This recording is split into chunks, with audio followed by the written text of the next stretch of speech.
So friends, আজকে আমি তৈরি করতে চলেছি খুবই পপুলার একটা শীতকালের রেসিপি পালং পনির। এখন কিন্তু মার্কেটে প্রচুর পরিমাণে পালং শাক পাওয়া যাচ্ছে এবং পালং শাকটা কিন্তু ফ্রেশ পাওয়া যায়, তাই এই সময় অনেকেই কিন্তু পালং পনিরটা খুব বেশি খেয়ে থাকে। তাই আজকে আমি আপনাদের সঙ্গে এই রেসিপিটা শেয়ার করছি। আমি রেসিপিটা সিম্পল ভাবে দেখানোর চেষ্টা করেছি, তাই স্কিপ না করে পুরো রেসিপিটা অবশ্যই ফলো করবেন। আশা করছি আপনারা খুব সহজে পালং পনিরটা তৈরি করে নিতে পারবেন। এখানে আমি আগে থেকে একটা পাত্রের মধ্যে 1 লিটার মতো জল গরম করতে বসিয়ে দিয়েছি। এর মধ্যে আমি হাফ টি স্পুন মতো চিনি অ্যাড করছি। এবার এই জলটাকে ভালোভাবে ফুটতে দিচ্ছি।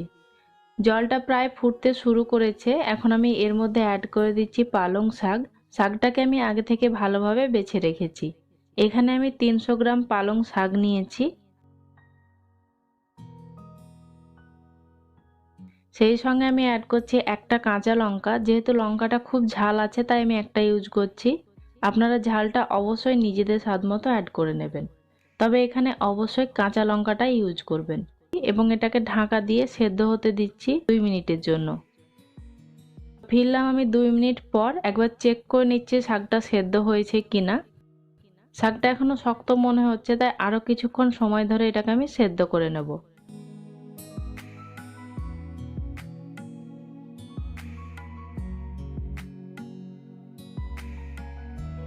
এবার আরো একবার চেক করে নিচ্ছি। এখন শাকটা সেদ্ধ হয়ে গেছে। তো আমি গ্যাসের ফ্লেমটা অফ করে দিলাম এবং এই গরম জল থেকে শাকটাকে তুলে নিতে হবে সঙ্গে সঙ্গে। আমি আগে থেকে কিছুটা জলের মধ্যে আমি আইস দিয়ে রেখেছি। অবশ্যই আইস জল অথবা চিল জল ইউজ করবেন। এর মধ্যে শাকটা দিয়ে ভালোভাবে নেড়ে নিচ্ছি যাতে শাকের টেম্পারেচারটা খুব তাড়াতাড়ি কমে যায়। এই শাকটাকে কমপ্লিটলি এবার ঠান্ডা হতে দিচ্ছি।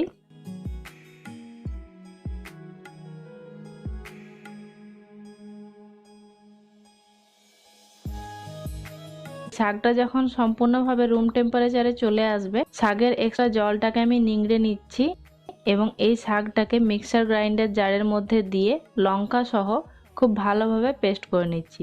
যদি জলের প্রয়োজন হয় সেক্ষেত্রে আপনারা চিল্ড জল অথবা আইস ইউজ করতে পারেন। এই শাকটা খুব ভালোভাবে পেস্ট করে নিয়েছি। দেখতে পাচ্ছেন কত সুন্দর একটা অ্যাট্রাকটিভ কালার এসেছে। কালারটা ঠিক এইরকমই গ্রিন কালার হবে। এটা কিন্তু শাকেরই ন্যাচারাল কালার। এবার একটা প্যানের মধ্যে আমি দিচ্ছি 1 টেবিল স্পুন রিফাইন্ড অয়েল। আপনারা চাইলে এখানে ঘিও ইউজ করতে পারেন। আমি আগে থেকে পনিরটাকে কেটে রেখেছিলাম। এখানে প্রায় 250 গ্রাম মতো পনির হবে। 1 লিটার মিল্কে আমি পনিরটা তৈরি করে নিয়েছি। এটা হোমমেড পনির। পনির কিভাবে তৈরি করতে হয় সেই রেসিপি আগে আমি আপনাদের সঙ্গে শেয়ার করেছি। চাইলে আপনারা রেসিপিটা একবার দেখে নিতে পারেন। ডেসক্রিপশন বক্সে লিঙ্কটা দেওয়া আছে। পনিরটাকে হালকা একটু ফ্রাই করে নেব।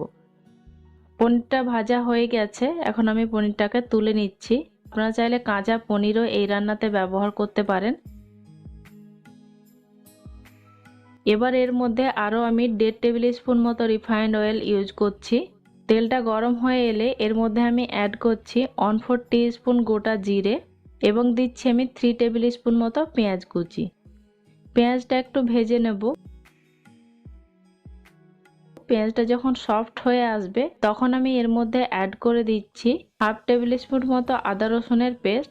আদা রসুনটাকে ভেজে নিচ্ছি যতক্ষণ না এর কাঁচা গন্ধটা চলে যায়।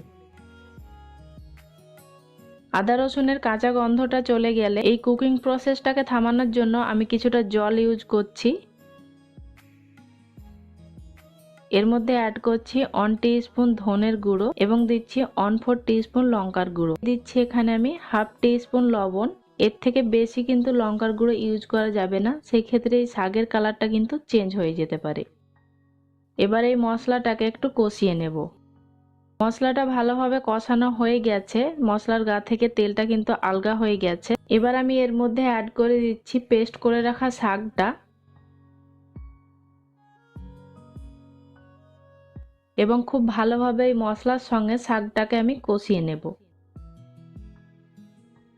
শাকটা খুব ভালোভাবে ফুটে উঠেছে। এবার এর মধ্যে আমি মিক্সার গ্রাইন্ডারের জারটা ধুয়ে একটু জল অ্যাড করছি, তাহলে শাকটা আরো ভালোভাবে ফুটতে পারবে। আপনারা যদি এই প্রসেসটা ফলো করেন তাহলে আপনাদের শাকের কালারটা ঠিক এইরকমই ন্যাচারাল গ্রিন থাকবে। শাকটা খুব ভালোভাবে ফুটে উঠেছে এবং শাকটা ভালোভাবে কষে নেওয়া হয়ে গেছে। এবার আমি এর মধ্যে ভেজে রাখা পনিরটা অ্যাড করে দিচ্ছি। আমি আবারও বলছি, আপনারা চাইলে কাঁচা পনির ইউজ করতে পারেন। পনিরটা দিয়ে খুব ভালোভাবে একবার নেড়ে মিশিয়ে নিচ্ছি এবং এটাকে আরও একবার ফুটতে দিচ্ছি।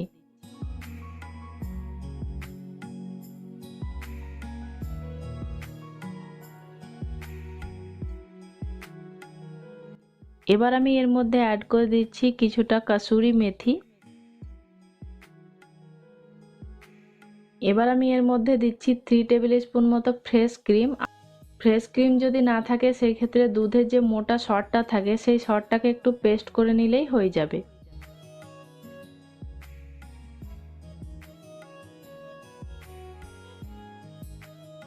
শাকের যদি কাঁচা দুর্গন্ধটা থেকে যায় সেক্ষেত্রে আবার খেতে ভালো লাগবে না, তাই অবশ্যই একবার টেস্ট করে নেবেন। আমার এই রান্নাটা পুরোপুরি কমপ্লিট হয়ে গেছে। আমি এবার গ্যাসের ফ্লেমটাকে অফ করে দিচ্ছি।